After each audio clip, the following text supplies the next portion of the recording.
Highway 47, Colorado Rockies, April 2026. I kneel on gravel that cuts through denim, same stretch of asphalt where her Mercedes died 6 months ago.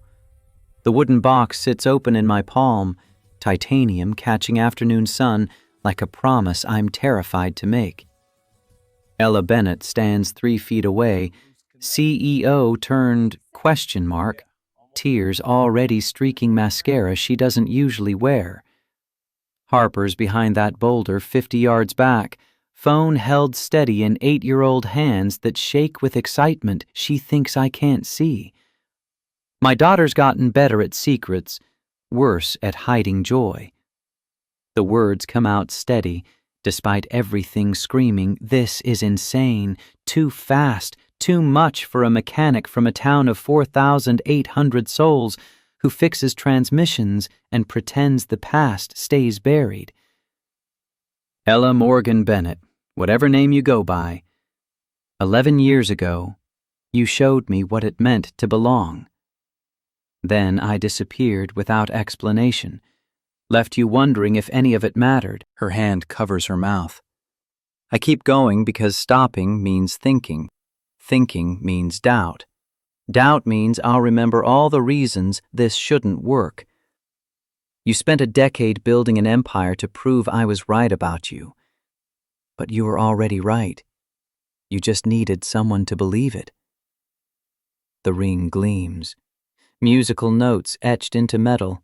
Melody from a song she made me listen to on library steps when we were different people living different lives. Will you marry me? She doesn't answer immediately.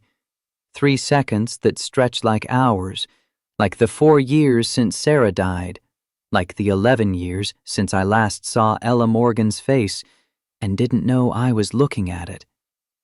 Then, yes. Harper explodes from cover, recording forgotten, just a kid who wants her family complete. We collapse together, 3 people who found each other through accident and intention and the strange geometry of second chances. But that's the ending. Stories don't start at proposals on mountain highways. They start with breakdowns. 6 months earlier, October 2025. The Mercedes E-Class quit with German efficiency.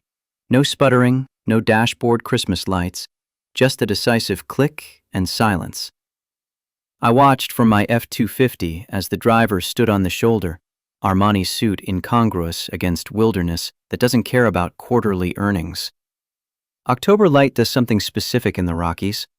Cuts through pine shadows at angles that make everything look hyper-real, like film stock pushed 2 stops too bright. The woman turned as I pulled over, face impossible to read at this distance, but body language clear. Professional competence meeting mechanical failure with the resigned frustration of someone whose solutions usually involve phones and assistants. Neither worked up here. Highway 47 between Denver and Ridgemont cuts through dead zones where cell towers fear to tread. I grabbed the toolbox from behind my seat, metal warm from afternoon sun. The magnetic sign on my door read, "Wright Auto Repair, Ridgemont, Colorado," in letters that had faded to the color of old bruises. Uncle James's truck, Uncle James's business, Uncle James's legacy handed to me 4 years ago when Sarah died and I needed something to do with hands that kept reaching for steering wheels that weren't there. "Evening, ma'am."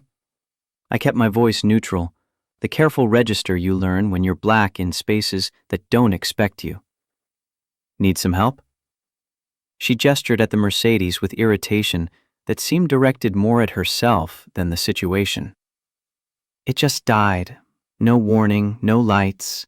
I have AAA, but..." Her phone screen showed the universal symbol of modern helplessness.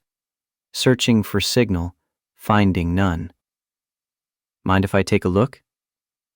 Something flickered across her face. Not suspicion, more like recognition, which made no sense. I'd never seen this woman before. Would have remembered.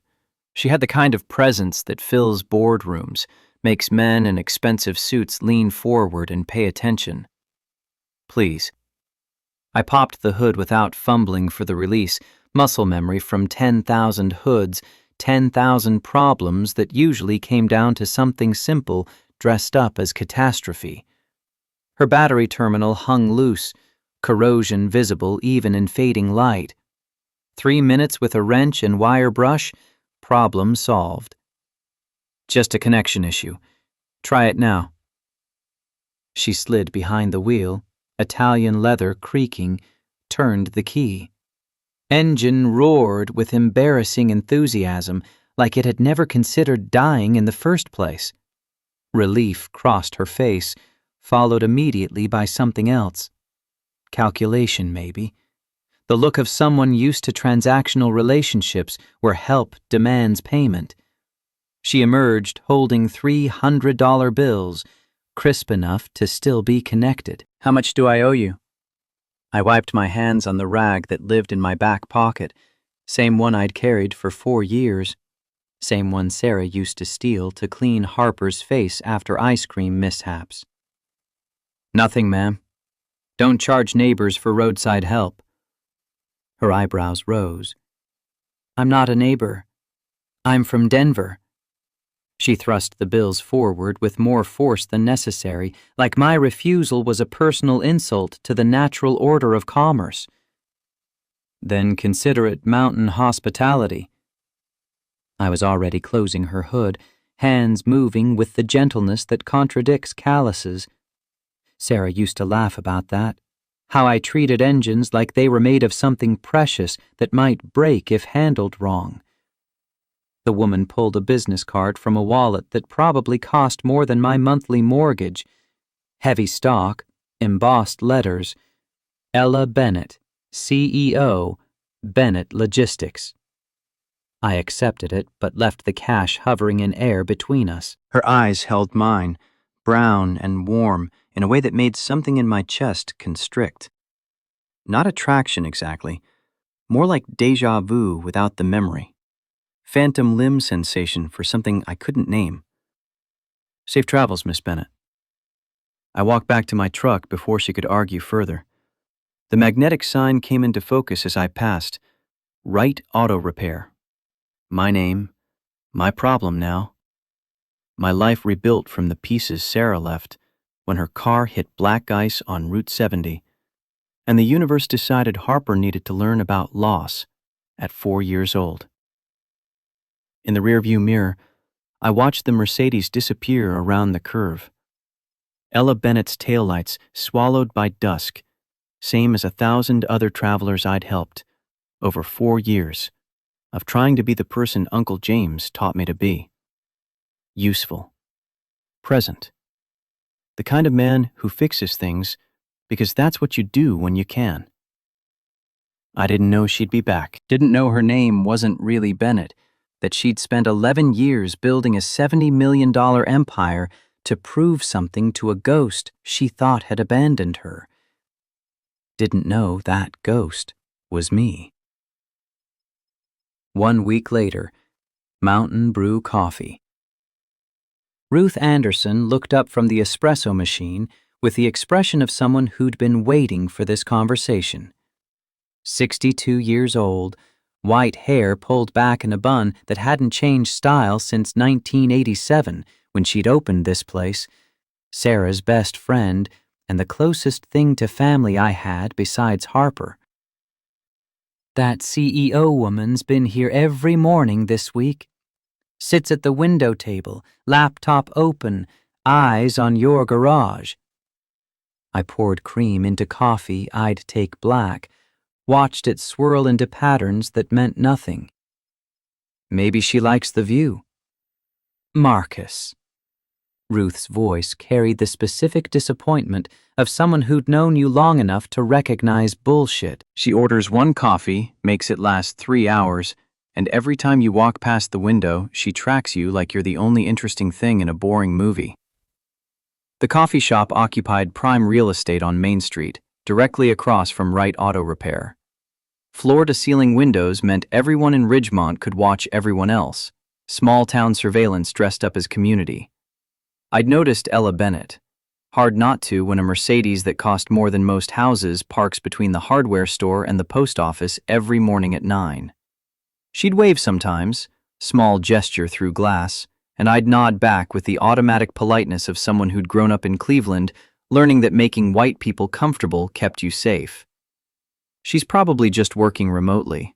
Denver's only 90 minutes away. Ruth wiped down the counter with the dish rag that had seen better decades. Sarah would have liked her. The statement landed like it was meant to. Unexpected. Precisely aimed at the part of me that still wore a wedding ring 4 years after the funeral. You don't know that. I know Sarah wanted you happy. Told me so 2 weeks before she died. Made me promise I'd kick your ass if you turned into one of those widowers who disappears into work and forgets he's still alive. My hands tightened on the coffee cup. I haven't forgotten. Haven't you? Ruth's eyes held the particular kindness of someone about to say something that hurts. When's the last time you did anything that wasn't for Harper or the garage? When's the last time you wanted something just because it might make you happy? The bell over the door chimed. Harper burst in with the controlled chaos of 8-year-olds who'd been promised hot chocolate, backpack sliding off one shoulder, gap-toothed smile that was pure Sarah despite having my eyes. Dad! Miss Ruth! Can I have extra marshmallows? Please, please, please? Ruth's face transformed, grief switching to grandmother mode with the ease of long practice. Extra marshmallows for my favorite scientist. How's the science fair project coming? Harper launched into detailed explanation of friction energy generation, words tumbling over each other with enthusiasm that made my chest ache. She'd inherited Sarah's love of physics, my stubbornness, and some combination of our collective DNA that produced a kid who asked questions like, why doesn't gravity work the same on the moon? At bedtime, instead of requesting stories. I watched her describe her project, floor mat that generated electricity from footsteps, LED lights proving the concept worked, and felt the familiar weight of solo parenting. Sarah would have known the right questions to ask, would have understood the technical details Harper explained with the competence of someone who'd spent 2 months researching. I just nodded and tried not to look lost. That sounds amazing, sweetheart. When's the fair? Friday night at 6. You're coming, right? You promised. Wouldn't miss it. Harper's face lit up with the particular joy of kids who still believe parent promises are unbreakable. I made a mental note to close the garage early, cancel the transmission rebuild scheduled for Friday afternoon, do whatever it took to be there. The bell chimed again. Ella Bennett entered with the careful confidence of someone entering space they don't quite belong, eyes scanning until they found me. Mr. Wright, I was hoping I'd find you. She carried a bag from the deli 2 blocks down, grease already spotting paper that smelled like turkey and Swiss.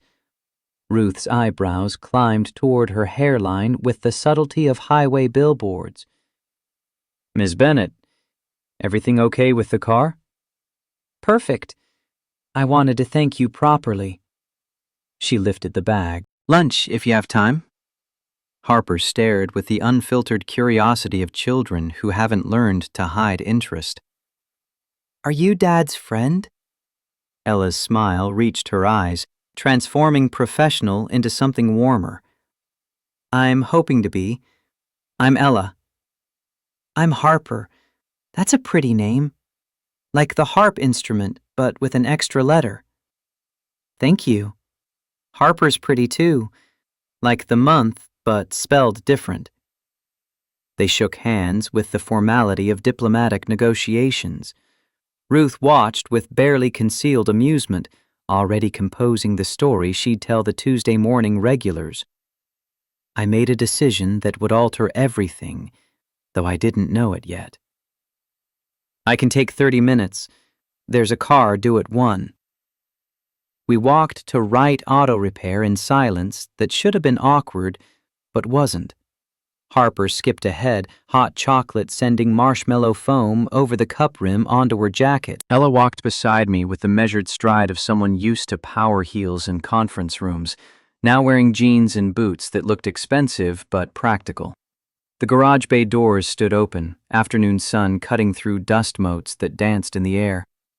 I'd been rebuilding a Chevy transmission, parts spread across the workbench in careful order that made sense only to me. Ella handed me the sandwich, sat on the stool I kept for customers who wanted to watch repairs and pretend they understood what was happening. Harper climbed onto the truck hood Uncle James had converted into a reading nook, pulled out a library book about renewable energy. Maria told me what you like. Turkey and Swiss on rye, extra mustard. I unwrapped paper to find exactly that, plus salt and vinegar chips and a chocolate chunk cookie the size of a salad plate. The specificity caught me off guard. Maria talks too much. Maria's protective of you. Whole town seems to be. We ate in silence, punctuated by Harper turning pages, October breeze carrying the smell of pine and approaching winter. Ella watched me with that same intensity Ruth had mentioned, like I was a puzzle missing obvious pieces. Can I ask you something? I nodded, mouthful of sandwich that tasted better than it had any right to. Why'd you really help me last week? You don't know me. I could have been what? Someone stranded on a mountain road who needed help? I set down the sandwich, met her eyes. That's what we do here. Help people who need it. CEOs don't usually drive 90 minutes to thank mechanics with deli sandwiches. The directness surprised me. I'd expected small talk, the social lubrication that preceded difficult conversations. But Ella Bennett cut straight to whatever mattered, same way Sarah used to, same way Harper did now. You remind me of someone. The words escaped before I could stop them, truth I hadn't known I was thinking, someone from a long time ago, someone important. Interest sharpened in her gaze, almost recognition flickering before disappearing. Yeah? Did I measure up to the memory? Before I could answer, Harper's voice cut through. Dad, there's the school bus. Science fair setup is today, remember? I checked my watch, saw I'd lost track of time eating lunch with a stranger who felt familiar in ways I couldn't explain. That's today? I thought...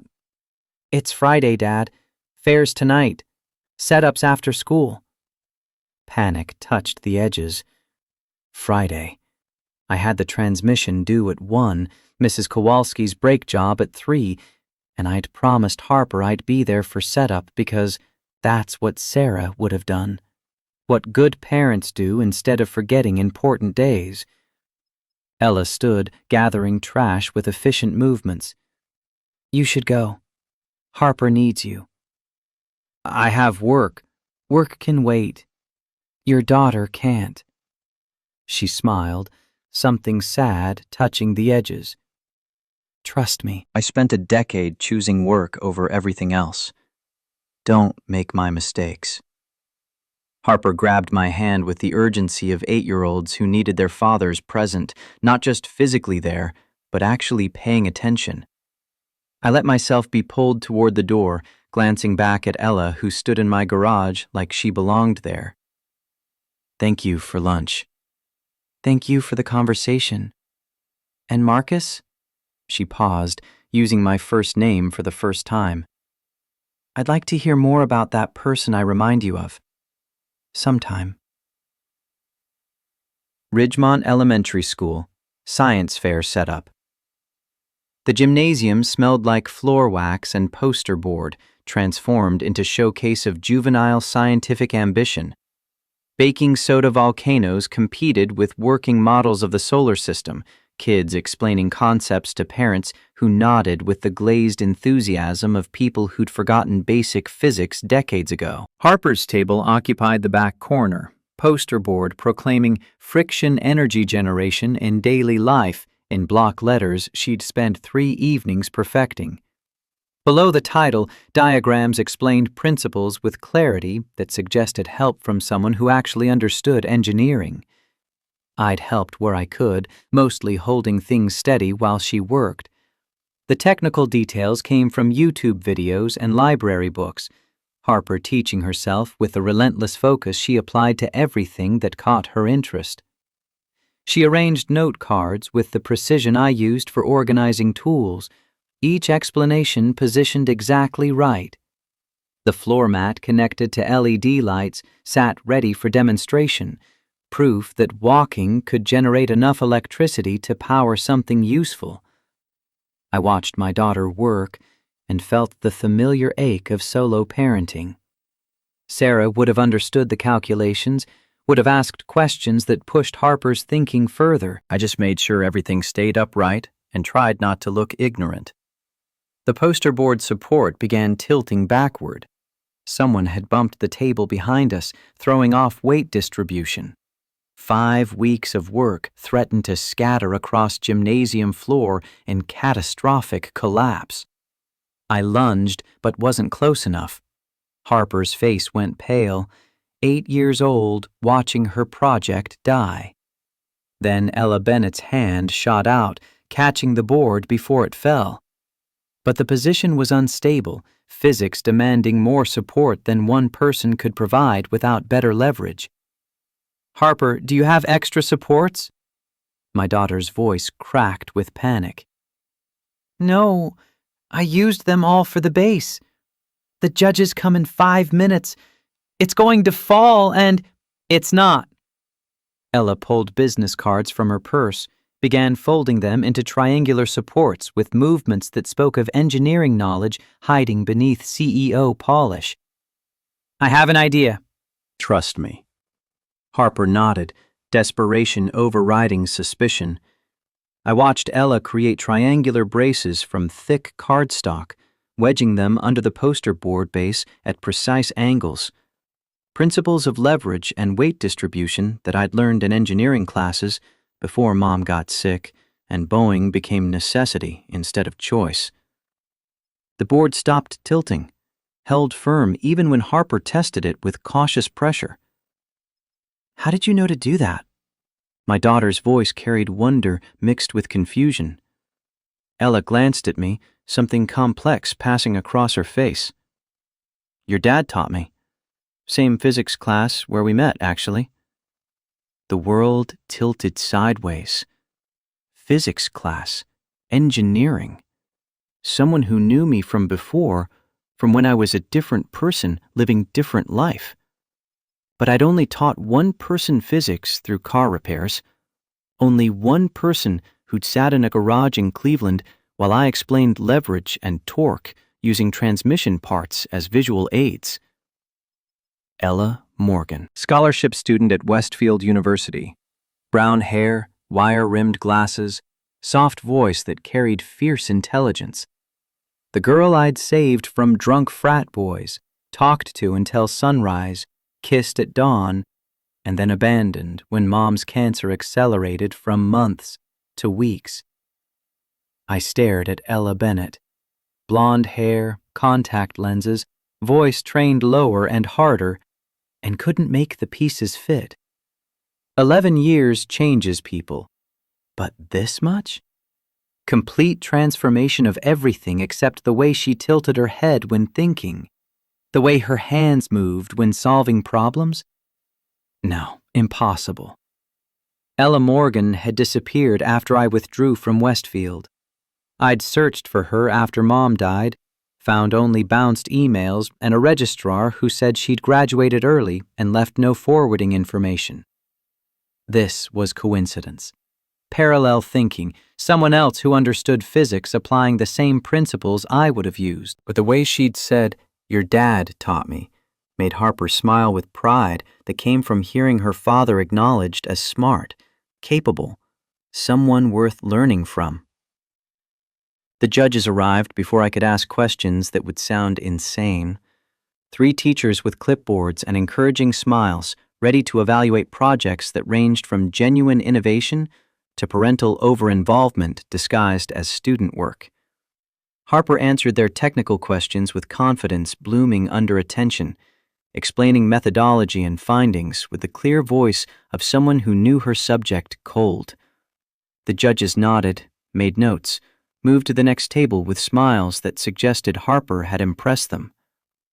When they left, my daughter turned to Ella with something approaching trust. "Thank you for helping with the board. I was afraid it would fall and ruin everything." "Teamwork. Your dad taught me that too.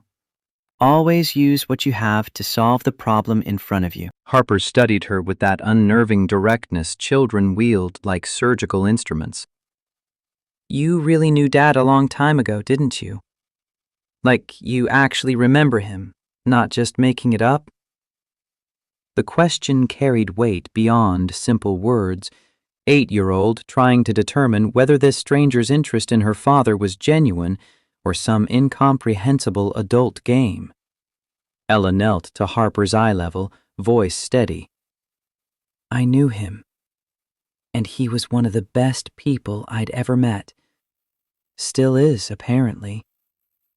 Before Harper could respond, I spoke without planning. "Ella, can we talk? Just for a minute?" She nodded, followed me to the hallway where parent voices created ambient noise that gave illusion of privacy. I leaned against lockers plastered with construction paper art, tried to organize thoughts that kept fragmenting. That physics class thing, where did we actually meet? She met my eyes without flinching. "Does it matter?" "You're spending time with my daughter, driving 90 minutes to bring me lunch, saving her science project with knowledge you claim I taught you. Yeah, it matters." Her smile carried sadness I couldn't parse. "Westfield University, fall 2014. Engineering building, late night, library steps. Does that ring any bells?" The words hit like physical impact. Westfield, 2014. The semester before everything fell apart, before Mom's cancer turned terminal, before I became someone who measured life in hospice visits and insurance claims instead of problem sets and career plans. I knew someone at Westfield, but you're not. "Not what?" Ella's voice stayed gentle. "Not the girl with brown hair and glasses? Not the scholarship student who was terrified of losing everything? Not the person you spent 3 months teaching physics to before you disappeared without explanation?" My breath caught. 3 months.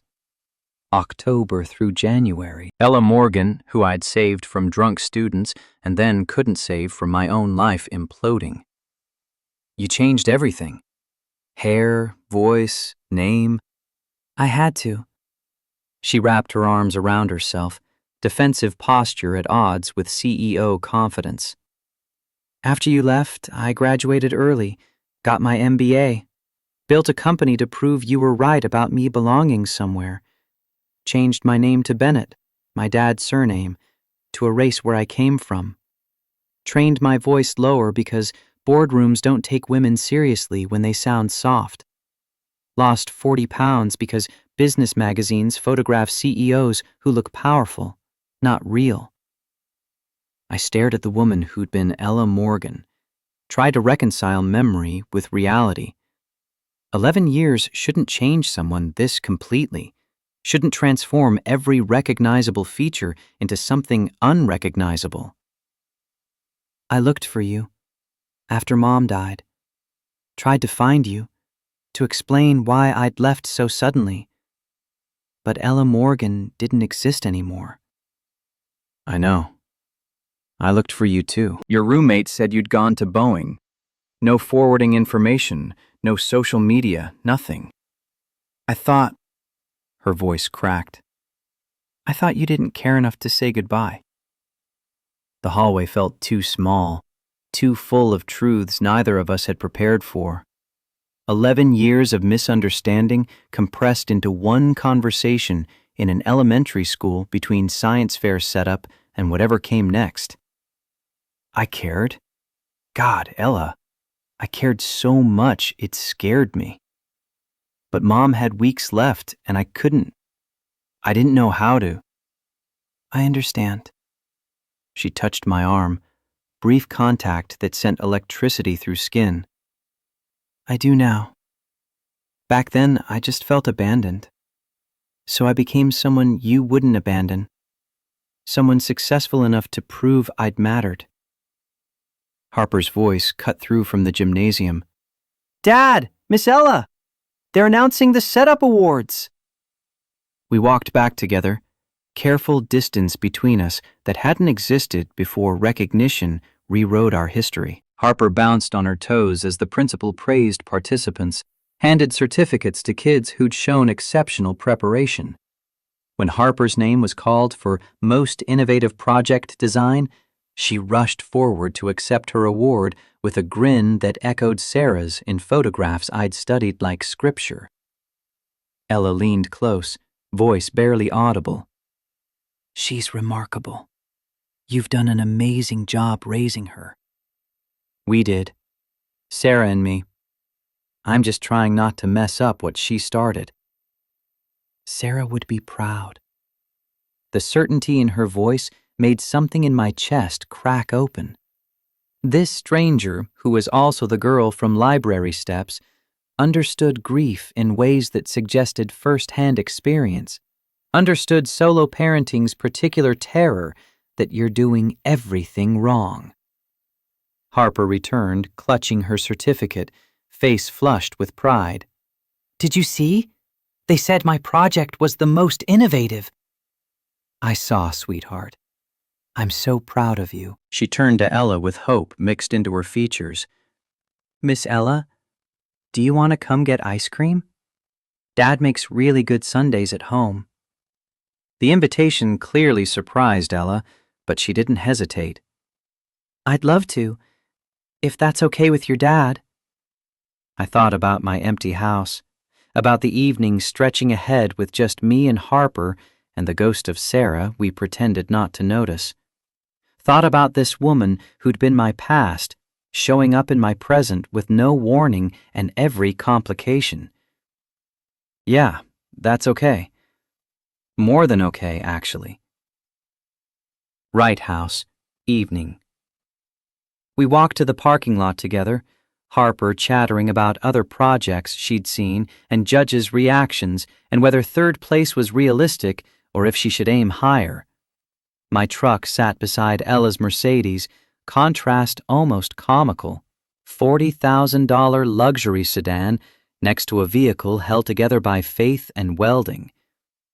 Harper climbed into my back seat with the automatic movements of routine. Ella paused before getting in her car, meeting my eyes across chrome and paint. Follow us. It's about 10 minutes if you don't get stuck behind the mail truck. The drive through Ridgemont's evening streets felt surreal. I watched her headlights in my rearview mirror, this woman who was both stranger and ghost, following me to the life I'd built without her. Past the hardware store and church and the combination barbershop bait shop that suggested the town's priorities. My house occupied the modest end of modest neighborhoods, ranch style that had seen better decades, well-maintained but showing age, small yard with a basketball hoop that had seen better days, Harper's bicycle leaning against the garage door like it lived there because it did. Nothing fancy, nothing designed to impress, just a place where a man was raising his daughter and trying to keep going despite grief that made simple tasks feel impossible some mornings. Ella parked behind my truck, emerged looking at the house with expression I couldn't read. Not judgment exactly, more like cataloging details that told stories without words.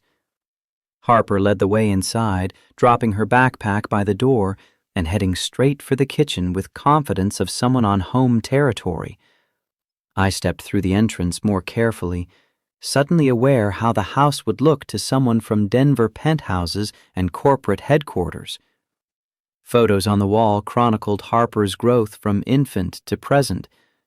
Many included Sarah, beautiful black woman with teacher's warm smile, always with books or children or both. Wedding photo from a decade ago, me in an ill-fitting suit, Sarah in a simple white dress, both radiating the kind of joy I'd spent 4 years trying to remember how to feel. The furniture was comfortable but worn, chosen for durability over style. Everything spoke of life built on modest means and strong foundations, priorities that had nothing to do with impressing visitors. Ella took it in without comment, but I saw her pause at the wedding photo. Saw something flicker across her face, not jealousy, more like understanding mixed with loss. Harper directed ice cream operations with authority of a general commanding troops. Vanilla first, then chocolate, then hot fudge in precise order. That's how Dad taught me. I taught you this recipe, I protested, earning an eye roll that suggested 8-year-olds had mastered sarcasm earlier than I remembered from my own childhood. The kitchen smelled like coffee and vanilla, real extract, not artificial air freshener. Photographs covered the refrigerator in layers held by magnets advertising local businesses. Harper at various ages, Sarah in classroom settings surrounded by students. The wedding photo duplicated smaller. Me and Sarah, young and radiant before grief had etched lines around my eyes. I handed Ella her sundae with hands that wanted to shake. She accepted it like I'd given her something precious, sitting at the kitchen table while Harper demolished hers in approximately 90 seconds, chocolate smearing at the corner of her mouth. "Can I watch a show before bed, Dad?" I checked my watch, calculated screen time versus bedtime routines with the parent math that had become second nature. 1 episode, then teeth brushing and pajamas. Harper scampered off to the living room, leaving us alone in a kitchen that suddenly felt smaller. Ella stood to clear bowls with automatic efficiency, not asking if she should help, just doing it. Our hands brushed, reaching for the same spoon. Contact sent electricity up my arm, sharp enough to make breath catch. She felt it too, hands stilling on the dish soap bottle, knuckles whitening before forcing them to relax. You don't have to help. I want to. We washed dishes in silence that should have been awkward but wasn't. She dried while I washed, falling into rhythm that felt practiced despite being our first time. Through the doorway we could hear Harper's show, something animated with chipper music and life lessons delivered in rhyme. Ella broke silence first. "Can I ask what happened with Sarah?" The question came gentle enough that I could have deflected, should have deflected, but something about standing in my kitchen with the girl from library steps made truth feel safer than protection. Car accident, 4 years ago. Black ice on Route 70. Her truck rolled 3 times. They said she died instantly, like that's supposed to make it hurt less. I'm sorry. Everyone's sorry. Doesn't change anything. The bitterness surprised me. Sorry doesn't explain to a 4-year-old why mommy isn't coming home. Doesn't pay the mortgage when he takes 6 months off work because getting out of bed feels impossible. Doesn't make the empty side of the bed less empty. Ella set down the plate she'd been drying, turned to face me fully. No, it doesn't. But maybe it helps to know you're not alone in understanding that particular kind of pain. You lost someone. Not a question. The certainty in her voice spoke of first-hand knowledge, grief that teaches lessons nobody wants to learn. My mom, 2 years after you left Westfield. Cancer, like yours. Spent everything I had on treatment that didn't work. Watched her disappear piece by piece until I couldn't recognize the woman who'd raised me. She leaned against the counter, arms wrapped around herself. That's when I really became Ella Bennett. buried Morgan with her. Decided if I was going to survive, I needed to be someone new. Someone who didn't carry all that loss. Did it work? Her laugh came out broken. I built a $70 million company, became CEO at 35, got everything I thought would prove I'd mattered, and I was lonelier than I'd ever been. We stood in my kitchen with 4 years of my grief and 11 years of hers occupying the space between us. Through the doorway, Harper's show played its theme song, signaling the episode's end. Ella straightened, professional mask sliding back into place. I should go. It's late and Harper has school tomorrow. Before I could respond, Harper appeared in the doorway wearing pajamas covered in cartoon planets. Are you leaving? I should. You've got school and I don't want to impose. Harper studied her with that surgical precision. Are you coming back? The question shouldn't have felt like standing on a cliff edge, but it did. My daughter watching this stranger who knew her father from some previous life, trying to determine if adults could be trusted not to disappear. Would you want me to? Ella crouched to Harper's eye level, meeting those brown eyes that were my eyes in a child's face. Harper considered with visible deliberation. Maybe. If you're not going to leave when things get hard. Dad's been through enough. The words hit like physical blow. 8 years old and already building walls against abandonment. Already protecting her father from potential hurt because she'd learned early that adults were unreliable and loss was inevitable. I can't promise things won't get hard, Ella said carefully. Life's complicated. But Harper, I can promise that if I do leave, I'll tell you why. No disappearing, no wondering. Deal? My daughter studied her for a long moment, then nodded slowly. Okay, but I'm watching you. Fair enough. I walked Ella to her car, Colorado night cold enough to see our breath.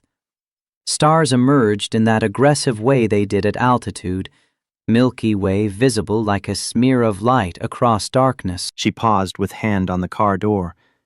She's remarkable, smart and fierce, and so much braver than she knows. She's terrified. The confession escaped before I could stop it. Puts on a good show, but underneath, she's just scared that I'll leave too. That she'll wake up one morning and I'll be gone like Sarah was. You won't, though. No. But 8-year-olds don't understand probability versus possibility. To Harper, loss is inevitable, just a matter of when. We stood in silence for a moment, breath fogging in cold. I wanted to ask about the 11 years between Westfield and now, wanted to understand how Ella Morgan became Ella Bennett, and whether any part of the girl I'd known still existed beneath CEO polish. But asking meant admitting I'd thought about her over the years, measured other relationships against library steps and sunrise kisses and conversations about dreams that felt possible when you were 23 and stupid with hope. I should go. She opened the car door, cold air rushing out. But Marcus, thank you for tonight, for trusting me with Harper. You earned it. Not many people would have helped her the way you did. She smiled, something sad and hopeful combined. Maybe I'll see you around? At the coffee shop or... Yeah, I'd like that. I watched her drive away, taillights disappearing into Ridgemont's small-town darkness, stood in my driveway for longer than necessary, trying to process that the girl from library steps had walked into my life without warning and every intention of staying. Inside, Harper was already in bed, certificate from science fair propped on her nightstand like trophy. I sat on the edge of her mattress, brushed hair from her forehead with the gentle touch Sarah had taught me. You like Miss Ella, don't you? My daughter's voice carried the particular knowing of children who miss nothing. I do. She's nice, smart, good with you. She knew Mom Sarah died. You told her? Earlier, when we were talking. Harper's hand found mine in the dark. It's okay if you like her, Dad. Mom would want you to be happy. Miss Ruth said so. The permission from an 8-year-old shouldn't have mattered, but it did. Made something in my chest loosen, made the guilt I'd been carrying feel slightly less heavy. Get some sleep, sweetheart. You've got a big day tomorrow. Dad? Her voice was small, almost afraid. Do you think Miss Ella will come back? I thought about the way Ella had looked at Harper, the care she'd taken with the science project, the promise she'd made about not disappearing without explanation. Yeah, baby, I think she will. But as I closed her door and walked to my own bedroom, to the side of the bed that had stayed empty for 4 years, I wondered if I was ready for what Ella Bennett's return actually meant. She wasn't just the CEO from Denver bringing lunch and saving science projects. She was Ella Morgan from Library Steps, from physics lessons and dawn conversations, and 3 months of feeling like I'd found someone who understood me in ways I hadn't known were possible. She was the one who got away. The one I'd spent 11 years trying not to think about, measuring every relationship against a memory that should have faded, but never quite did. And now she was back, transformed into someone successful and polished, and still somehow the same person underneath. I lay in bed, staring at ceiling tiles I'd memorized over 4 years of insomnia, thinking about Ella's question. Would you want me to come back? The answer was yes. Had been yes since the moment she'd caught Harper's project with the physics knowledge I'd taught her, since she'd crouched to my daughter's level and promised truth instead of easy comfort.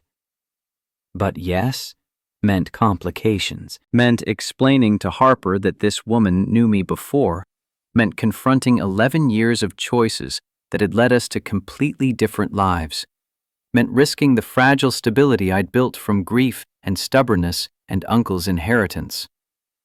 My phone buzzed. Text from unknown number. Thank you for tonight, for letting me be part of Harper's victory, for trusting me with pieces of your life. I know it wasn't easy. Ella. I stared at the message for longer than reasonable, then typed, Thank you for saving her project, for keeping your promises to an 8-year-old who needs adults who show up, for being you, whoever that is now. 3 dots appeared, disappeared, appeared again, then, I'm still figuring that out, but maybe I could figure it out here, in Ridgemont, if you'd let me? The question hung in the digital space between us, asking permission for something bigger than coffee shop visits and science fair appearances, asking if I was ready to let someone back in, to risk Harper's heart and mine on the possibility that second chances were real and not just stories people told themselves. I thought about Sarah, about what she'd want, about Harper asking if it was okay to like Ella, about Ruth saying I'd forgotten how to want things that might make me happy. Typed. Yeah, I'd like that. Let's see where this goes. Her response came immediately. Dinner tomorrow? Just us, after Harper's asleep? I have things to tell you about the 11 years, about who I became and why. Tomorrow, 8 o'clock. I'll cook. I'll bring wine. I set the phone down and stared at the ceiling some more, but this time the insomnia felt different. Not grief keeping me awake, but anticipation. the first stirrings of something that might be hope if I was brave enough to name it. Ella Bennett was coming back.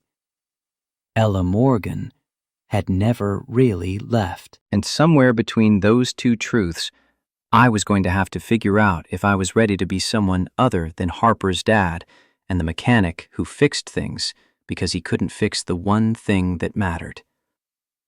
Tomorrow I'd start figuring it out. Tonight, I'd just lie here and remember what it felt like to want something for myself instead of just surviving one day at a time. The ceiling didn't have answers, but for the first time in 4 years, I wasn't sure I needed them. Dinner came with complications I hadn't anticipated. Harper insisted on helping cook, which meant explaining why Miss Ella was coming over after bedtime, which meant fielding questions an 8-year-old shouldn't be clever enough to ask, but absolutely was. "Is this a date, Dad?" I focused on chopping onions, grateful for the excuse to have watering eyes. "It's dinner with a friend." "Friends don't make you change shirts 3 times. She sat at the kitchen counter, swinging legs that didn't quite reach the floor, watching me with Sarah's ability to see through excuses. "Miss Ruth says Miss Ella looks at you like you're the only interesting person in a boring world." Miss Ruth talks too much. Miss Ruth is right, though. Harper tilted her head, calculation visible in features too young for that kind of strategic thinking. "You like her. Like her." The pasta water boiled over before I could formulate a response that wouldn't lie to my daughter or reveal truths I hadn't processed myself. I killed the heat, wiped down the stove, bought myself 30 seconds to think. "It's complicated, sweetheart. Miss Ella and I knew each other a long time ago, before I met your mom, before you were born." "How long ago?" 11 years. I was in college, she was in college. We were friends for a little while, and then life got complicated, and we lost touch. Harper absorbed this with the seriousness of children who understand that adult complications usually mean pain dressed up as logistics. "Did you love her? Before Mom?" The question landed with precision that made my chest ache. I set down the spoon, turned to face my daughter directly instead of hiding behind cooking. "I don't know. We weren't together long enough for me to figure it out. But I cared about her. And then my mom got very sick, and I had to leave school. And I never got to explain why I disappeared." "That's sad." Harper's voice carried the specific empathy of kids who'd lost parents and understood abandonment wasn't always choice. "Does Miss Ella know now? That you didn't mean to leave?" "We're working on it. That's what tonight's about. Talking through the 11 years, figuring out what happened and why." My daughter nodded like this made perfect sense, like adults rebuilding connections across a decade was normal Tuesday night activity. "Okay, but Dad, if you do like her, that's okay. I won't be mad or sad or anything. Mom would want you to be happy." The certainty in her voice, 8 years old, granting permission for her father to move forward, should have felt wrong, but didn't. Harper had spent 4 years watching me exist rather than live, had internalized Ruth's concerns about disappearing into work and grief until nothing else remained. "Thank you, baby. That means a lot." "Can I meet her before bed? Just to make sure she's nice when it's not science fair emergency?" "She'll be here at 8. You'll be asleep by then." Harper's face fell with disappointment that suggested she'd been planning interrogation strategies for the past 24 hours. "But I want to—" "No negotiations. School night, regular bedtime, no exceptions." She recognized the tone that meant arguing would accomplish nothing, slid off the counter with dramatic sigh that would have made Sarah laugh. "Fine. But if she's mean to you, I'm gonna punch her like I punched Madison." We don't punch people, remember? We talked about this. We punch people who deserve it. Harper's voice carried conviction that made discipline difficult when part of me agreed with her logic. Madison said Mom deserved to die. Miss Ella better not say anything mean about Mom or you. I pulled her into a hug that lasted longer than necessary, breathing in the strawberry shampoo smell that meant my daughter was still young enough to let me hold her when emotions got too big. Miss Ella won't. She understands about losing people. She lost her mom too, a long time ago. Then maybe she gets it. Harper pulled back, wiped her eyes with the back of her hand.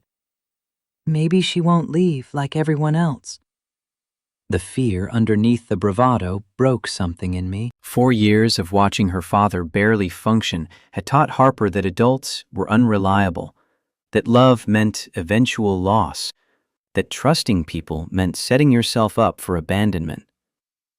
I'm not going anywhere, sweetheart. You're stuck with me until you're old enough to leave on your own terms.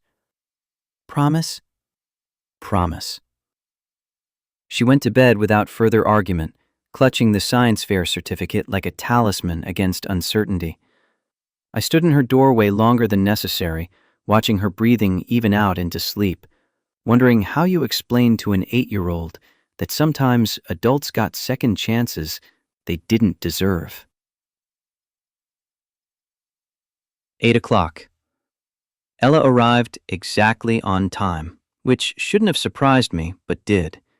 CEOs lived by schedules, punctuality as a power move. But she stood on my porch in jeans and a sweater that looked expensive but comfortable, holding a bottle of wine that cost more than my weekly grocery budget. And the punctuality felt less like power than nervousness. You didn't have to bring anything. I wanted to. She stepped inside, took in the house with different eyes than last night. No Harper to distract, no science fair victory to celebrate, just two people who'd been strangers and friends and ghosts to each other across 11 years of missed connections. Something smells amazing. Pasta. Nothing fancy, just what I know how to make without poisoning anyone. We moved to the kitchen with a careful distance of people aware they were alone, for the first time since library steps and sunrise kisses. I poured wine into glasses that didn't match, served pasta onto plates that had survived Harper's toddler years through luck more than design. Ella took a bite, closed her eyes with appreciation that seemed genuine rather than polite. This is really good. Where'd you learn to cook? Sarah. She insisted I needed to feed Harper something other than takeout and cereal. Spent 6 months teaching me basics before... I stopped, the sentence hanging unfinished because finishing it meant acknowledging that everything I knew about being a functional adult came from a woman who'd died before teaching me how to do it without her. Before the accident. Ella finished the thought without flinching from it. You can talk about her, Marcus. I'm not going to be jealous of your late wife. That would be insane. Most people get uncomfortable. Want to move past it? Talk about anything else? Pretend grief has expiration dates? Most people haven't watched their mother disappear into cancer over 18 months. She met my eyes across the table. I understand that some losses don't heal. They just become part of who you are. We ate in silence that felt less awkward than it should have, punctuated by wine pours and the ambient noise of a house settling into evening. When the plates were empty and the bottle was half gone, Ella leaned back in her chair with the posture of someone preparing for difficult conversation. You asked about the 11 years, about how Ella Morgan became Ella Bennett, and why I changed so much you didn't recognize me. I'm listening. She traced the rim of her wine glass, not looking at me. After you left Westfield, I tried to find you. Your roommate said your mom was dying. You'd withdrawn to take care of her. I understood that. My mom was still healthy then, but I knew what caretaking looked like. I sent emails to your school account. They bounced. I tried calling the number you'd given me. Disconnected. I couldn't afford the phone anymore. Had to choose between phone bill and mom's medication. The memory still carried shame. Poverty's specific humiliation when you're forced to triage necessities. The school account closed when I withdrew. I know that now. Didn't then. I thought... Her voice cracked slightly. I thought you'd decided I wasn't worth the effort of a goodbye.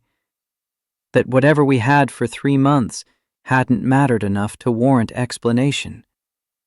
The accusation landed without heat, just fact stated plainly.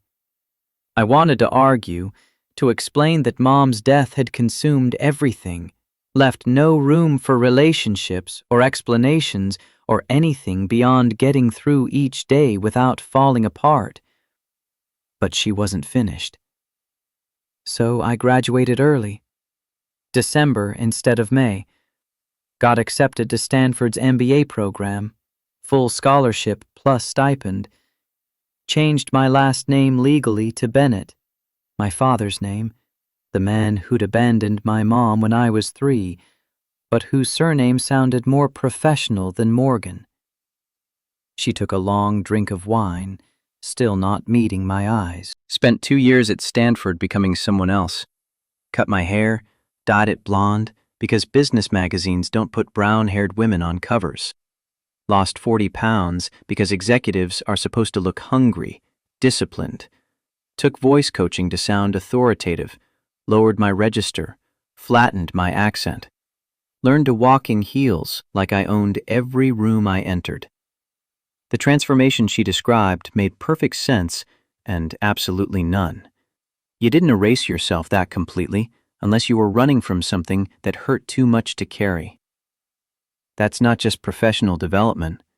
That's witness protection for people escaping their own lives. Her laugh came out bitter. Accurate.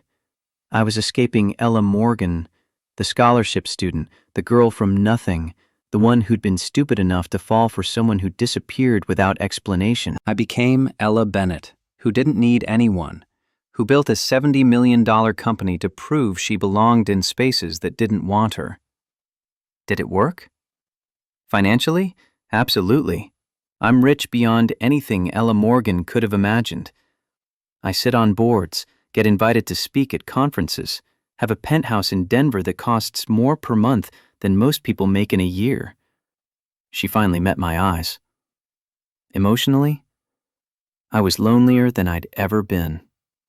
Built an empire and forgot to build a life worth living inside it.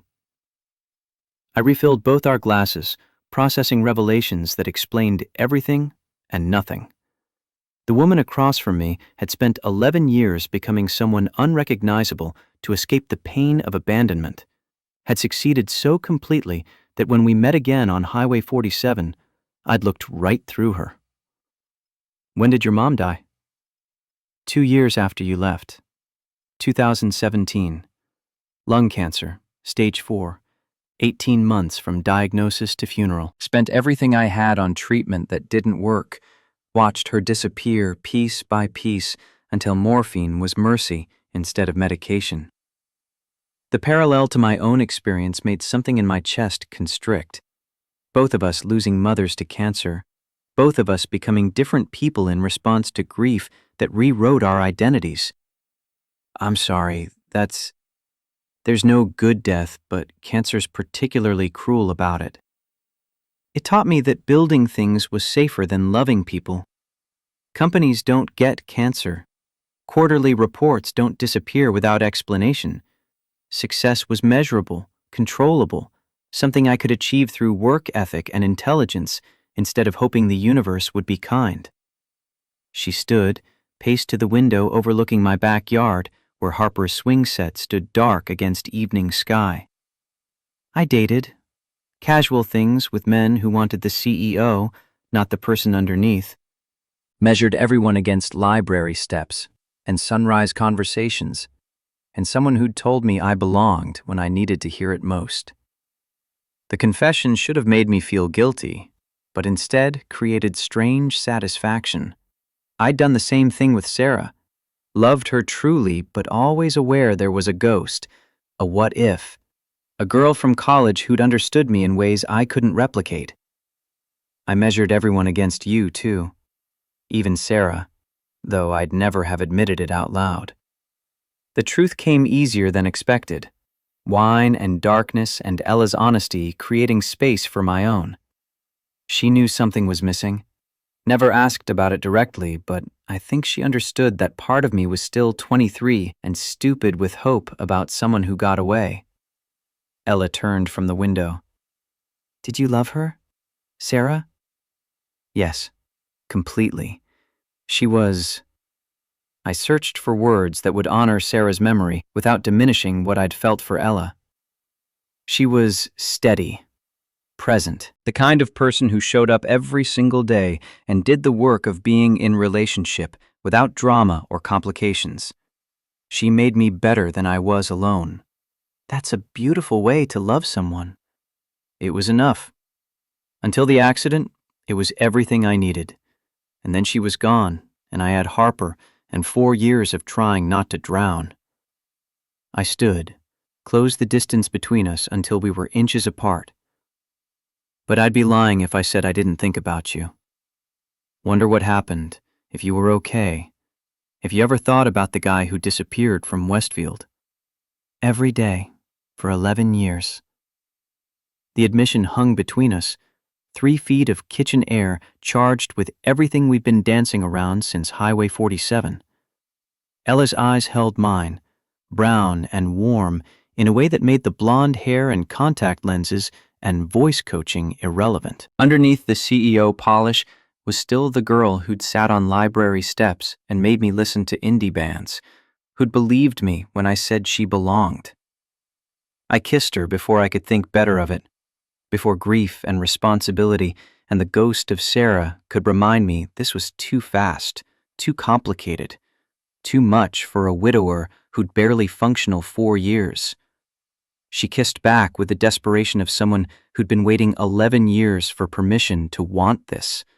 Hands fisting in my shirt, pulling me closer like proximity could make up for lost time. When we broke apart, both breathing hard, she pressed her forehead against mine. Is this okay? Harper, your late wife, the town gossip? Am I about to complicate your life in ways you're not ready for? Probably. But I'm tired of being careful, tired of just existing instead of living. If you're willing to risk it, so am I. I'm stepping down as CEO. Made it official last week. Jessica Miller takes over January 2nd. I'm transitioning to executive chair. Strategic oversight, board meetings, but operations are hers. The statement should have shocked me, but didn't. Ella Bennett had spent 11 years building an empire, and now she was dismantling her role in it for the possibility of something real. That's a massive change. Are you sure? I've never been more sure of anything. I didn't drive 90 minutes to bring you lunch because I needed to thank a mechanic. I came because for the first time in 11 years, I felt like I'd found something worth more than quarterly earnings.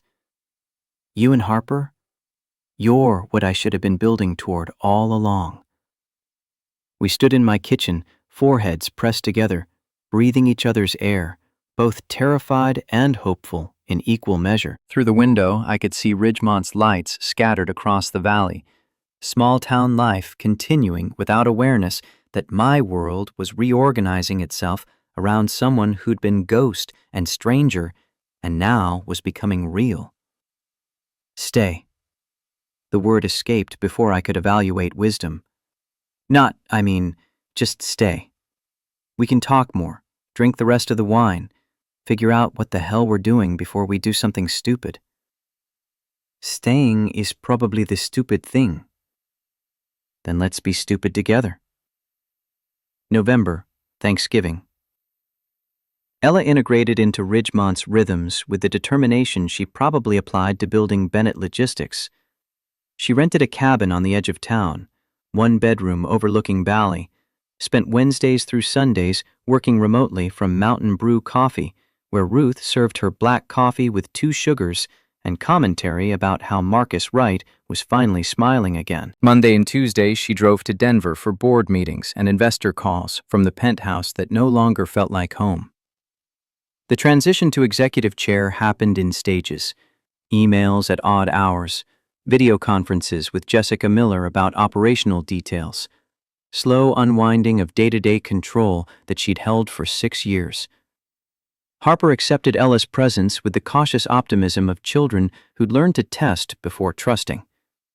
She'd invite Ella to soccer games, then watch carefully to see if she'd actually show up.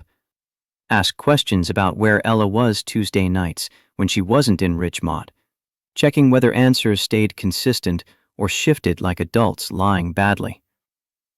Ella passed every test, showed up to soccer games even when it meant rescheduling conference calls, explained her Denver commute patiently each time Harper asked, learned to do Harper's hair from YouTube tutorials watched at 2 a.m. because my daughter had mentioned once that she missed how Sarah used to do elaborate braids. Ruth pulled me aside during the 3rd week, dish rag in hand and concern on her face. You're falling for her. Actually, genuinely falling. Is that a problem? Depends. Does she know who she's falling for? Marcus Wright, the mechanic? Or Marcus Wright, who's still grieving his wife and terrified of screwing up his daughter? The question landed harder than intended. I'd been careful with Ella, showing her the functional parts of my life while keeping the messier pieces locked away.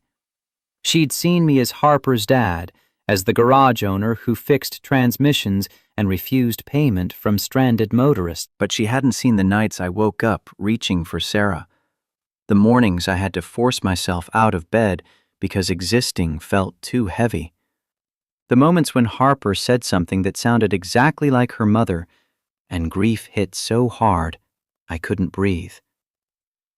I'm working on it. Work faster.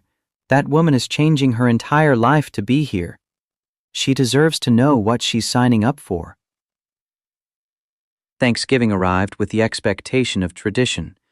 For 4 years, Ruth and her family had joined Harper and me for turkey and dysfunction, filling the house with noise that made Sarah's absence slightly less obvious. This year, Harper asked if Ella could come, voice carrying the careful hope of someone afraid the answer might hurt. Of course she can come, sweetheart. I'll ask her. Ella said yes before I finished the invitation, then asked what she should bring with the nervousness of someone aware they were entering established family tradition. Just yourself. Ruth brings enough food to feed an army. We're always drowning in leftovers. The day arrived cold and clear, early snow dusting the Rockies in white that made everything look like postcard approximation of Colorado. Ruth showed up at noon with her 3 grown children, 5 grandchildren ranging from toddler to teenager, and enough casseroles to violate fire codes. Ella arrived at 1, carrying pie she'd baked herself and wearing jeans that looked deliberately casual, like she'd agonized over the outfit to avoid seeming too formal or too careless.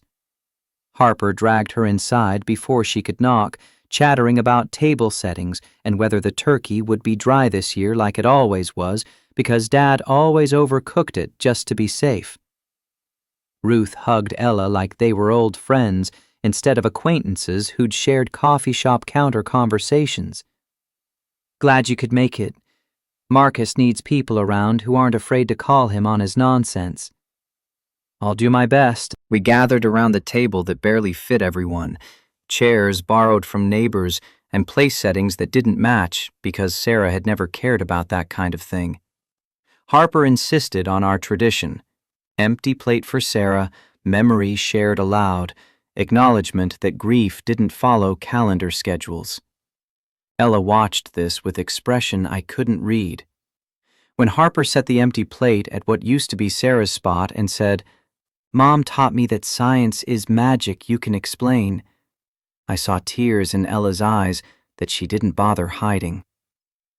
After dinner, after dishes were washed and leftovers distributed, and Ruth's family had departed in chaos of goodbyes and pie containers, Ella and I stood on the porch watching Harper build snow figures that would melt by morning. "Thank you for including me. I know that tradition is sacred, having a stranger there." "You're not a stranger. Not really.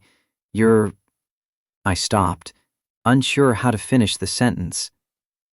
What was Ella Bennett to me?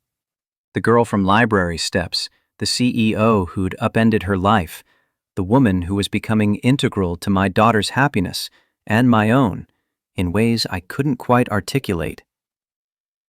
"I'm figuring it out as we go, same as you." She leaned against the porch railing, breath fogging in cold air. "Can I tell you something? About why I really came back to Ridgemont after fixing my car?" "I'm listening." "I Googled you that night, found your Facebook, saw pictures of Sarah and Harper, realized you'd built a whole life without me. Saw Sarah's obituary, the way people talked about her in the comments. Beloved teacher, wonderful mother, taken too soon." Her voice stayed steady, but I heard the emotion underneath. "I should have driven away. Should have left you alone with your grief and your daughter and the ghost of a wife who sounded perfect. But I couldn't. Because looking at those pictures, I saw something I'd spent 11 years searching for and never found." "What?" "Home. You looked happy in those old pictures with Sarah. Really, genuinely happy in a way I'd never managed, despite all the success and money and recognition. And I thought," she turned to face me directly, "I thought maybe if I could understand how you built that, I could learn to build it for myself." The confession should have made me angry. She'd come back because I represented some kind of aspirational lifestyle, proof that happiness was possible. But instead, I understood it as the kind of desperate logic grief creates, the bargaining we do with the universe when loss makes us question whether joy is even real. Sarah didn't make me happy alone.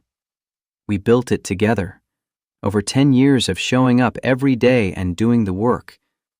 And it still ended with her dead at 34 and me barely functional for 2 years. "I know. But at least you had it, even if it ended badly." "I've spent 11 years building a company, and I've never had what you had with her for even a moment." Harper's voice cut through from the yard. "Dad! Miss Ella! Come look at the snow family I made!" We walked down together, boots crunching on fresh snow, to find 3 snow figures holding hands, one tall, one medium, one small. "That's you, that's Miss Ella, and that's me. We're a family now, right?" The question came with such innocent hope that answering felt like standing on the edge of a cliff. Say yes, and we were committing to something I wasn't sure we were ready for. Say no, and we broke Harper's heart. Ella crouched to Harper's level, snow soaking through her jeans. "We're building toward it, sweetheart. Your dad and I are figuring out what we mean to each other. But I promise—" She looked up at me, then back to Harper. "I promise I'm not going anywhere. Whatever happens between me and your dad, I'll still be here for you. Even if you stop dating him? Even then, you're stuck with me now." Harper threw her arms around Ella's neck. 8-year-old trust given freely to someone who'd earned it through showing up repeatedly. I watched them embrace in the snow and felt something in my chest unlock. Permission I'd been afraid to grant myself. This could work. Against all logic and reasonable caution, this could actually work. December, the school incident. The call came on a Tuesday, 3rd week of December, while Ella was in Denver handling board meetings. Principal Walsh's voice carried the specific stress of administrators dealing with situations that could become lawsuits. Mr. Wright, there's been an incident with Harper. She's not hurt, but we need you to come to school immediately. I closed the garage bay doors mid-transmission rebuild, drove to Ridgemont Elementary with hands tight on the steering wheel and worst-case scenarios playing on loop. Harper in the principal's office, knuckles bandaged, face set in stubborn line I recognized from my own mirror. Across from her sat Madison Roberts, the girl who'd made racist comments at science fair, with bloody tissues pressed to her nose. Her mother, Karen Roberts, Bennett Logistics board member, wore fury like expensive perfume. Principal Walsh started the explanation before I'd fully sat down. Harper punched Madison during recess, gave her a bloody nose. Madison's mother is threatening legal action, and Harper is facing possible suspension or expulsion, depending on circumstances. What circumstances? My voice came out calmer than I felt. What happened? Walsh looked uncomfortable. The girls had a disagreement. About what, specifically? Madison's mother jumped in before the principal could answer. Does it matter? Your daughter assaulted mine. The circumstances are irrelevant compared to the violence.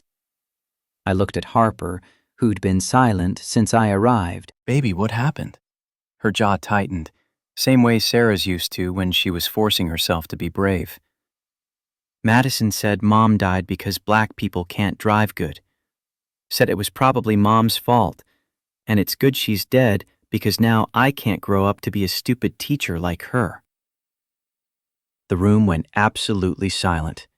Karen Roberts' face cycled through shock and calculation, probably weighing whether her daughter's racism was worth defending against assault charges.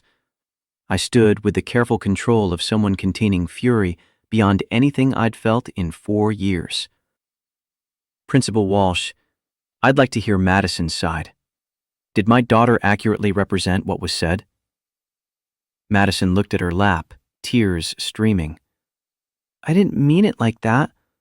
Harper was being all know-it-all about her science project again, and I just decided racial slurs and speaking ill of the dead was appropriate response to feeling intellectually threatened. My voice stayed level, quiet, more dangerous for the control. My wife died in a car accident. My daughter has spent 4 years processing that loss. And your daughter used it as a weapon because Harper's smarter and she felt insecure about it. Walsh shifted uncomfortably. Mr. Wright, while the comments were inappropriate, were they racist? Yes or no? The language Madison used contained racial elements. So my daughter was subjected to racist harassment, and when she defended herself physically, you're considering expelling her while Madison gets what? A stern talking to? My phone buzzed. Text from Ella. Ruth told me about school. I'm 20 minutes away. Don't let them railroad Harper. I showed the text to Walsh. Ella Bennett is on her way. She's executive chair of Bennett Logistics, the company Mrs. Roberts serves on the board of. I'd like her present before any decisions are made. Karen's face went pale. Whatever power she thought her board position granted evaporated at the mention of her boss arriving to witness her daughter's racism. Ella arrived in 19 minutes, still wearing the suit from her Denver meetings, heels clicking against linoleum with the authority of someone used to commanding rooms. She assessed the situation with one sweep, then addressed Walsh directly. Before you make any disciplinary decisions, I want it noted that if Harper Wright is suspended or expelled for defending herself against racial harassment, Bennett Logistics will be reevaluating Mrs. Roberts' board position. We have zero tolerance for racism, and extending that policy to family members seems appropriate. Walsh looked like she wanted to disappear. Karen started to protest, but Ella cut her off with the kind of executive presence that made boardrooms shut up and listen. Madison, did you tell Harper that her mother deserved to die? Madison nodded, still crying. Did you use language suggesting black people are inferior drivers or less intelligent? Another nod. Then Harper's response, while physical and not ideal, was reaction to sustained harassment. Principal Walsh, I recommend Madison receive 3-day suspension plus mandatory counseling. Harper receives 1 day for the physical altercation, reduced from 3 in recognition of the provocation. The principal looked relieved to have someone else making the hard call. That seems reasonable. Mrs. Roberts, if you'd like to file formal complaint, you're welcome to do so through the district. Karen grabbed Madison and left without another word. In the sudden silence, Harper looked between me and Ella with expressions somewhere between relief and confusion. Am I in trouble? At school, yes. 1 day suspension. I knelt to her level. At home? I'm proud of you for defending Mom's memory. But we need to find better ways than punching, okay? Okay. Ella drove us home, me in passenger seat, Harper in back, still processing what had happened. At the house, my daughter disappeared into her room without being asked, giving the adults space to debrief. Thank you. For showing up, for the board threat, for caring enough to cancel meetings. I didn't cancel. I walked out mid-presentation. Ella poured herself water from the tap, hands shaking slightly with adrenaline come down. Ruth texted me what was happening and I just left. Told Jessica to handle it, got in my car, drove 90 in a 65 zone. That was reckless. So is falling in love with a man I've known 6 weeks, who comes with an 8-year-old who punches racists. She set down the glass, turned to face me. But I'm done being careful, Marcus. Done measuring risk versus reward like relationships or business decisions. You said love. I did. Is that a problem? No, just, I'm not sure I'm ready to say it back yet. I want to be. But Sarah's only been gone 4 years, and Harper needs stability and... I'm not asking you to say it. I'm just being honest about where I am. She moved closer, hands framing my face with the gentleness that contradicted her boardroom steel. Take your time. I'll be here when you're ready. We stood in my kitchen, her hands on my face, my heart doing complicated things I'd forgotten it could do. Through the doorway, I could hear Harper on the phone with Ruth, explaining the suspension with the dramatic flair of someone who just survived administrative injustice. I'm falling too, just so you know. It's terrifying and probably too fast and definitely more complicated than I'm equipped to handle. But I'm falling.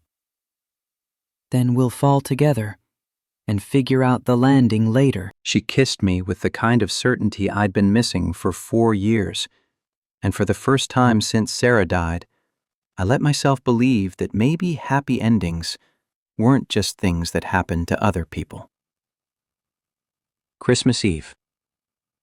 The house smelled like cinnamon and pine, Harper's construction paper decorations competing with the tree we'd picked out together, Harper, Ella, and me playing at being a family that was becoming more real every day. Empty plate tradition had expanded. Harper insisted Ella should have a plate too, permanent place at the table that acknowledged she belonged here. After dinner, after dishes and Harper's reading of The Night Before Christmas with dramatic pauses that made Ella laugh, I walked Ella to her car through snow that had started falling around 7 and showed no signs of stopping. Stay. The word came out before I could second guess it. Roads are getting bad and your cabin's 20 minutes away. Guest room's made up if you want it. Is that wise? Harper's here and people talk in small towns. People have been talking since you showed up. One more night won't change their opinions. She stayed. slept in the guest room with the door closed and the kind of propriety that small towns demand from adults trying to set good examples. But in the morning, when Harper found us both in the kitchen making breakfast, the smile on her face suggested she understood what was happening, even if we hadn't put words to it yet. "Are you staying for Christmas?" Harper asked Ella, with the directness of children who hadn't learned to hide wanting things. "If your dad says it's okay." Harper turned to me, hope written across features that were too young to have learned this much caution. "Can she, Dad? Please?" I looked at Ella, at the woman who'd been ghost and stranger and was becoming something I couldn't name yet, but knew I needed. Looked at Harper, at my daughter who was learning to trust again after 4 years of believing everyone left eventually. Yeah, she can stay. New Year's Eve brought decisions neither of us had prepared for. Ella's phone rang at 7:30, Jessica Miller's name flashing with urgency that meant crisis. She stepped onto the porch to take the call, leaving Harper and me arranging champagne flutes, sparkling cider for my daughter, real thing for adults pretending we had our lives together. When she returned, tension lined her face like fault lines before earthquakes. "Southwestern Freight is balking. They're 30% of our revenue and want face-to-face meetings weekly for 6 months. In Denver. Or they walk." Harper looked up from her phone. "Does that mean you'd leave Ridgemont?" The fear in her voice made my chest ache. 8 years old, asking if another person she'd let herself care about was disappearing because work mattered more than promises. Ella knelt to Harper's level. "No, sweetheart. It means I choose what matters more. Keeping clients happy or keeping promises to people I love." "You love us?" "I do. Both of you. More than quarterly earnings or client retention." She stood, met my eyes. "I'm telling Jessica no. Southwestern can walk. Bennett Logistics will survive losing one client. But I won't survive losing this." The certainty should have made me feel good, but instead created pressure. She was choosing us over her empire, burning bridges with confidence I wanted to match, but couldn't quite reach. Part of me, the part that had watched Sarah die, kept waiting for the moment when Ella would realize she'd traded too much for something that might not last. "Are you sure? 30% of revenue, then they walk." She raised her glass like toasting the decision before it could be unmade. "I spent 11 years building a company. I'm not spending the next 11 watching it consume the only real thing I found." New Year's Day. The email arrived at 6 in the morning. Southwestern Freight had terminated their contract. 3 board members were calling for emergency meetings to discuss Ella's fitness for executive chair. Stock price would take a hit. I found her in the kitchen, laptop open, typing responses with CEO focus while wearing my old Westfield hoodie she'd claimed. "How bad?" "Financially, survivable. Politically, 3 members want me out. They think I'm compromised, prioritizing personal life over fiduciary duty." "Are they wrong?" She paused. "Maybe. I chose you and Harper over client retention. That's probably not optimal shareholder decision-making." "But is it the right decision?" "For me? Yes. For Bennett Logistics? We'll find out." She closed the laptop. "Emergency board meeting tomorrow. Denver." "Do you want me there?" Surprise flickered across her face. "You'd sit through corporate board meeting that'll probably be ugly?" "You showed up for Harper. Fair's fair." "I need to handle this alone. Need to prove to the board and myself that I can defend this choice without using you as justification." Harper wandered in. Sleep must. Are you guys fighting? No, baby. Miss Ella has work meeting in Denver tomorrow. But you're coming back, right? The careful fear of someone who'd learned to expect abandonment. I promise. One day, one meeting. Then back here with you and your dad. Board meeting aftermath. Ella returned at 6:45, exhausted. She collapsed on my couch while Harper brought hot chocolate with excessive marshmallows. I sat beside her, not touching but present, while she decompressed. Victor called me compromised, said I was prioritizing a mechanic boyfriend over shareholder value. Karen Roberts agreed. Jessica defended me.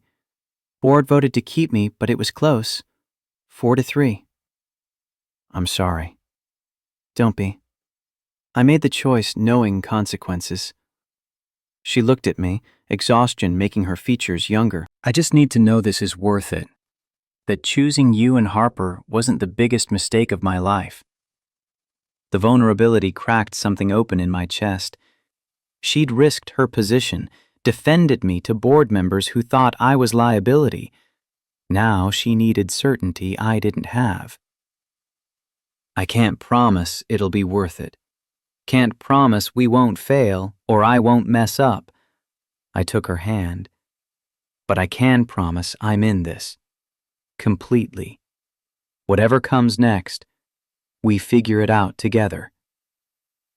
That's not exactly a rousing endorsement.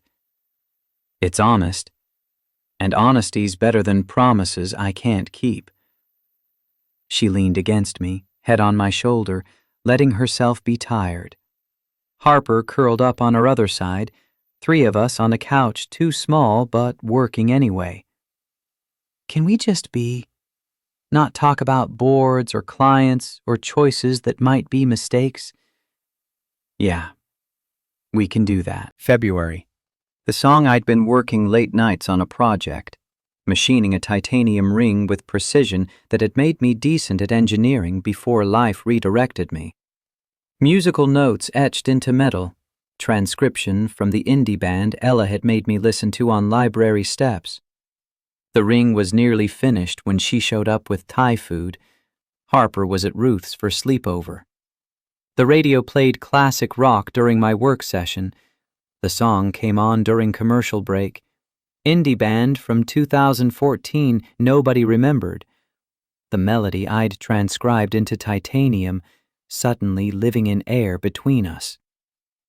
Ella froze, recognition washing across her face before she could mask it. I know this song. I set down my wrench, turned off the grinder. Yeah? It's pretty obscure. When did you hear it? College. I used to listen to this in... She stopped, realized what she'd revealed. Westfield. What college? My heart hammered. Does it matter?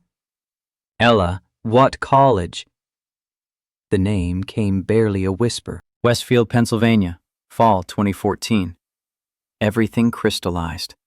The physics knowledge, the way she tilted her head, the voice cadence when she forgot CEO register. All of it was Ella Morgan, wearing Ella Bennett's face, hiding in plain sight. You made me listen to this song? Library steps, 5 a.m, October 2014. You said it would change my life. Her eyes welled. You remember? How did I not see it? How did I look at you for 2 months and not recognize? Because I changed everything. Because I spent 11 years becoming someone you wouldn't recognize so I could survive you abandoning me. The hurt she'd been carrying disguised as success.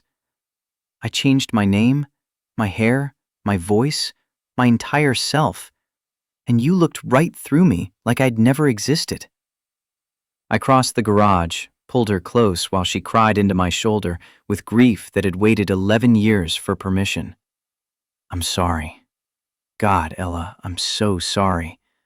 I should have tried harder to find you. I should have been someone you could find, should have left breadcrumbs instead of burning my identity and starting over.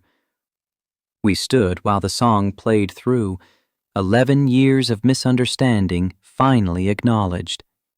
When she pulled back, face blotchy, she managed a laugh that hurt. This is pathetic. CEO crying in a mechanic's garage because a college song made me remember being 22. We were both stupid. Difference is, I stayed stupid. Same job, same town. You became everything you said you wanted. And miserable. Don't forget miserable. She wiped her face. You want to know the worst part? I was happier on those library steps than in 11 years of quarterly earnings and success I killed myself to achieve. So what do we do now? Honestly, no idea. But I'm done running from Ella Morgan. Done pretending I'm someone I'm not to fit rooms that don't want me.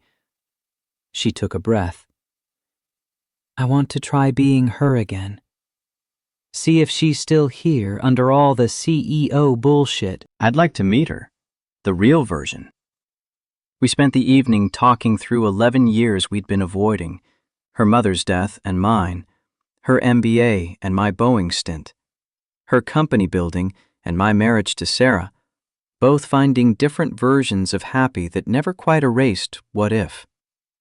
By midnight, something had shifted. The careful distance, her as CEO, me as mechanic, had collapsed into recognition that we were both just people who'd survived grief badly and were trying to figure out if second chances were real. March. Ruth's warning. Ruth cornered me 3rd week of March.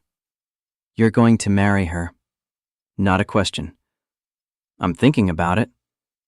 Have you told her about the bad days? The mornings you can't get out of bed? The panic attacks when Harper reminds you of Sarah? I've been showing Ella the functional parts, good dad, reliable mechanic, but not the nights I still reached for Sarah in half sleep, moments when grief hit so hard I had to lock myself in the bathroom. She knows I'm grieving. Knowing and witnessing are different. She deserves to know what she's signing up for. I'm working on it. Work faster, or you'll propose and 6 months later she'll realize she married someone still in love with his dead wife. The brutal honesty made me want to argue, but Ruth's track record was perfect. Harper was doing homework when I got home, pencil between teeth in concentration that was pure Sarah.